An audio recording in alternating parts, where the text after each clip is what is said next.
रायबरेली के इंदिरा नगर स्थित महावीर अस्पताल में एक महिला का बिना जांच के ही ऑपरेशन किया गया, जिसके बाद उसकी बच्ची की मौत हो गई। आज मां की मौत हो गई है, जिसके बाद परिजनों ने हंगामा किया। रायबरेली में कई ऐसे अस्पताल हैं जहां स्वास्थ्य विभाग की कार्यवाही में अक्सर लापरवाही दर्ज की जाती है। इससे सवाल उठता है कि क्या योगी सरकार के अधीन रायबरेली में प्राइवेट अस्पतालों में ऐसी मौतें जारी रहेंगी? नाम है राम केवल। कहाँ के रहने वाले हो? जायर से। क्या हुआ है? हमारी वाइफ और डिलीवरी के लिए आए थे। हमारे बच्चे की डेथ हो गई है। सुबह इनके पास स्टाफ नहीं था, इसलिए इन्होंने दूसरे हॉस्पिटल में रेफर कर दिया हमारे बच्चे को। 10-15 मिनट इनके कंपाउंडर इलाज करते रहे उसका, फिर हमको दे दिया, बोले दूसरे हॉस्पिटल में जाओ। हमारे यहाँ हॉस्पिटल वो डॉक्टर नहीं है। हम दूसरे हॉस्पिटल में गए तो उसमें भी 10-15 मिनट बाद ही सीरियस कंडीशन थी। 15-20 मिनट के बाद डॉक्टर आया, तब तक वहाँ पे लेटा ही था बच्चा, झटके ले रहा था सांस। तो बच्चे की मौत का क्या कारण रहा है और माँ की स्थिति क्या है? माँ की स्थिति उनकी भी डेथ हो गई है आज। कि प्राइवेट हॉस्पिटल लाने के लिए किसने सजेशन दी थी? यहाँ पे एक भैया काम करते हैं गांव के, उन्होंने ही कहा था। कि लगभग कितना पैसा बताया था यहाँ पर ऑपरेशन का? ऑपरेशन का 35-40 हज़ार बताया था। बोले कि कुछ दे दो और बाद में बाकी। अल्ट्रासाउंड वगैरह किया गया था ऑपरेशन से पहले? अल्ट्रासाउंड एक दिन पहले किया हुआ था और कोई ब्लड रिपोर्ट भी, इन्होंने ब्लड टेस्ट भी नहीं किया, सीधा ऑपरेशन कर दिया इन्होंने। सीधा ऑपरेशन से पहले ब्लड टेस्ट होता है। मेरा नाम रामगोपाल त्रिपाठी है, मैं महावीर हॉस्पिटल का ऑनर हूँ। भैया कल बताया जा रहा है, पीड़ित लोग आरोप लगा रहे हैं कि कल यहाँ पर डिलीवरी हुई थी। हाँ। कल माँ की बच्चे की मौत हुई, आज माँ की मौत हो गई। कल बच्चा बहुत गड़बड़ था, उसको रेफर किया गया। उसको लेकर के लोग ग्रेस हॉस्पिटल गए, जहाँ पे पूरे दिन वो सर्वाइव किया। बच्चा गड़बड़ था, लेकिन शाम को 5:30 बजे उसकी मृत्यु हुई, जबकि सुबह वो जो डिलीवरी हुई थी सुबह 5:30 बजे हुई थी। आखिर जच्चा बच्चा की मौत का कारण क्या रहा है? देखिए, सबसे पहली बात तो बच्चे की जो है स्थिति ये थी, बच्चा जब पैदा हुआ तो उसने पूरा लैट्रिन पी रखा था। उसके बाद उसको यहाँ पर किसी ने देखा, रेफर किया गया, है ना। रेफर होने के बाद वो पूरे दिन सर्वाइव किया, 12 घंटे 13 घंटे। शाम को किसी दूसरे हॉस्पिटल में एक्सपायर हुआ। अल्ट्रासाउंड में इस स्थिति नहीं निकल कर सामने आई थी क्या? नहीं, तो अल्ट्रासाउंड क्योंकि जो है 24 घंटे लगभग पहले का है, ठीक है, तो उसमें ये बच्चा और माँ दोनों ठीक दिख रही है। इतना बड़ा रिस्क लेने का क्या कारण रहा है? रिस्क उसमें पर कोई रिस्क नहीं दिख रहा था, तो ऑपरेट किया मैडम ने, ठीक है।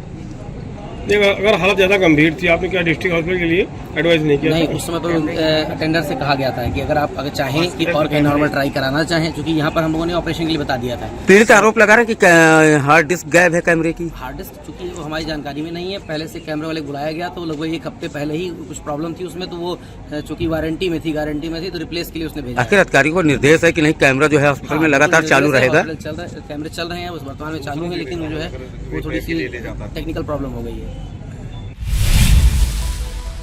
जालौन जिले में चोरों ने खोली पुलिस गश्त की पोल। घर की अलमारी में रखे 8,000 रुपए नकद सहित लाखों रुपए के आभूषण की चोरी हुई है। छत के रास्ते घर में घुसे चोरों ने चोरी की वारदात को अंजाम दिया। सूचना पाकर मौके पर पहुंची पुलिस ने जांच शुरू की। लगातार हो रही चोरी से क्षेत्रवासियों में दहशत का माहौल है। क्या नाम है? कौन से मोहल्ले में है मकान? चोरी हुई है, क्या क्या चोरी गया है?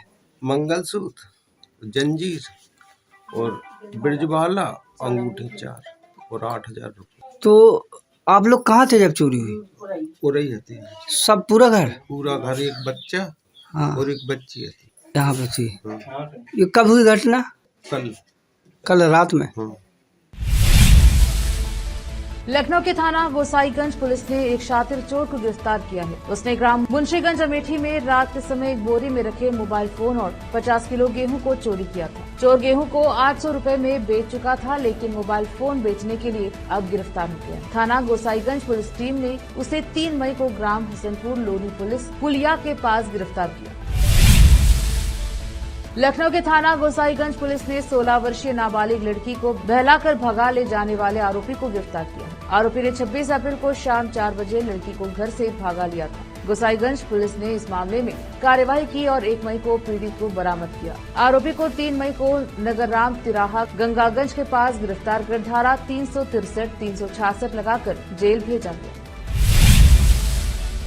गोरखपुर में राजकीय बौद्ध संग्रहालय ने एक दिवसीय संग्रहालय का 38वां स्थापना दिवस समारोह का आयोजन किया। प्रोफेसर पूनम टंडन ने किया कार्यक्रम का औपचारिक शुभारंभ। समारोह में ऐतिहासिक और पर्यटन स्थलों पर आधारित छायाचित्र प्रदर्शित किए गए और कई सांस्कृतिक कार्यक्रमों के लोगों को मनोरंजन किया। उप मुख्यमंत्री सुरक्षा आयुक्त श्री सुभाष चौधरी और पद्मिनी श्रीवास्तव भी उपस्थित हुए।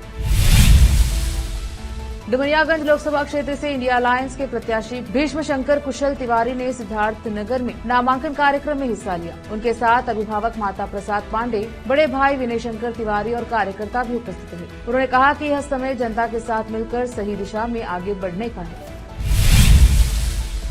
मैनपुरी में डिम्पल यादव के समर्थन में जनसभा संबोधित करते हुए सपा मुखिया अखिलेश यादव ने भाजपा पर जमकर हमला बोला। अखिलेश यादव ने कहा कि समुद्र मंथन की तरह संविधान मंथन का चुनाव एक और वो लोग हैं जो संविधान को बदलना चाहते हैं, संविधान के भक्षक, और दूसरी ओर हम लोग हैं जो संविधान की रक्षा करना चाहते हैं। बसपा सुप्रीमो मायावती के उत्तराधिकारी और को पार्टी ऑर्डिनेटर आकाश आनंद की चुनावी रैलियां बिना कारण बताए रद्द कर दी गई। उनके खिलाफ सीतापुर में आचार संहिता के उल्लंघन का मामला दर्ज किया गया था। उन्होंने चुनाव प्रचार के दौरान बयान दिया था कि ये आतंकवादियों की सरकार है। सूत्रों के अनुसार इसी कारण वो चुनाव प्रचार से पीछे हट गए। मुकदमा दर्ज होने के बाद वह दिल्ली लौट गए और बिना कारण बताए उनकी चुनावी रैलियां रद्द कर दी गई। उप मुख्यमंत्री केशव प्रसाद मौर्य ने बदायूं के कटारा साउथगंज में आयोजित चुनावी सभा में कहा कि सपा बसपा कांग्रेस सब आईसीयू में है, इनको ऑक्सीजन नहीं देना चाहिए। अगर ऑक्सीजन पा गए तो फिर डसने का काम करेंगे। ये दंगाइयों माफियों का विकास करते हैं, जबकि नरेंद्र मोदी सबका साथ सबका विकास करने का काम करते हैं।